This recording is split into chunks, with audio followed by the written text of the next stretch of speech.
আল্লাহ বলে হিদায়াতের মালিক আমি, আর সাদ বলে হিদায়াতের মালিক আল্লাহ না। আল্লাহর কোরআনের বিরোধিতা করছে কিনা বলেন? আল্লাহর হাবিব বলে as-salatu ইমাদুদ্দিন, নামাজ হলো দ্বীনের খুঁটি। আর আমাদের মাওলানা সাদ সাহেব বলে নামাজ মসজিদের তেমন গুরুত্বপূর্ণ আমল না।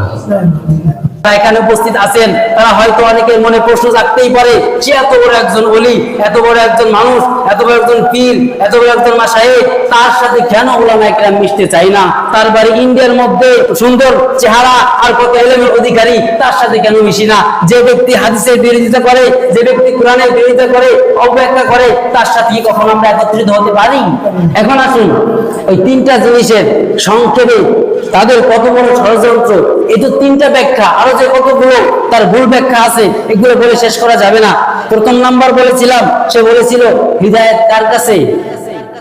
নবীর কাছে, আল্লাহর কাছে নাই। আচ্ছা, হিদায়াত নবীর কাছে, আল্লাহর কাছে নাই, একটা কোরআনের ভুল অবব্যাখ্যা সে লোক সমাজের মধ্যে ছড়িয়ে দিয়েছে। এর মাধ্যমে কত বড় ক্ষতি ও কত বড় ক্রিয়া মানুষের মধ্যে হতে পারে জানেন? কারণ বিষ একটু অল্প একটু খেলেই মানুষের মরার জন্য যথেষ্ট না? 1 কেজি খাওয়া লাগবে বিষ, বলেন না কেন? বিষ 1 কেজি খাওয়া লাগবে মরার জন্য। যদি একটুখানি বিষ খাওয়া দেওয়া হয় তাহলে মানুষ মারা যাবে।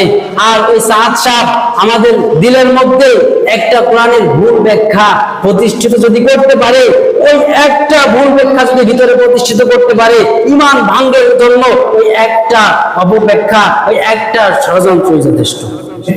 এখন আসুন 2 নাম্বার, সে বলেছে কোরআন যদি কেউ অর্থ বুঝে না পড়ে তাহলে তার কবিরা গুনাহ হবে। আচ্ছা, আপনারা এখানে যারা আছেন কোরআন অর্থ সহকারে পড়তে পারেন? সকল আলেমও দেখে দেখে অর্থ সহকারে পড়তে পারে না। আমি এখানে যে করে আয়াত বলেছি, আমার সর্বপ্রথম মোতালা করে অর্থ দেখে তারপর এখানে এসে বয়ান করা লাগছে। কোরআন শরীফের অর্থ এত সহজ মনে করেন না। অতএব তার এখানে পাই তারা কি জানেন? কোরআনের অর্থ সহকারে কেউ পড়তেও পারবে না, অতএব কোরআন শরীফ কেউ পড়বেও না, একটা পর্যায়ে কোরআনকে ছেড়ে দিবে। যারা আম মানুষ তারা কোরআন অর্থ বুঝে, আরে কোরআনের অর্থ বুঝবে কি? কোরআন তো পড়তে পারে না। যদিও পাবলিকের মধ্যে সময় লাগে, কিছু শিখতে পারে, পড়তে পারে, তারা ওই কোরআন পড়া থেকে বিরত থাকবে। যারা মাওলানা সাদ সাহেবের অনুসারী, যারা তার দলভুক্ত, তাদেরকে জিজ্ঞাসা করে দেখেন, তারা কোরআন শরীফ পড়বে না। কেন? কারণ তার উস্তাদ বলেছে কোরআন শরীফ অর্থ না জেনে পড়লে কবিরা গুনাহ হবে, অতএব সে কোরআন শরীফই পড়ে না। আর কোরআন শরীফ যখন না পড়বে তখন জাহান্নামে যাওয়া সহজ হয়ে যাবে। কোরআন শরীফ যখন পড়া ছাড়া দিবে তখন নামাজও তো তার কোনো প্রয়োজন লাগবে না। যদিও এখন মসজিদে এসে মাথার মধ্যে পাগড়ি লাগিয়ে দরবেশের ভেষ ধরে সামনের কাতারে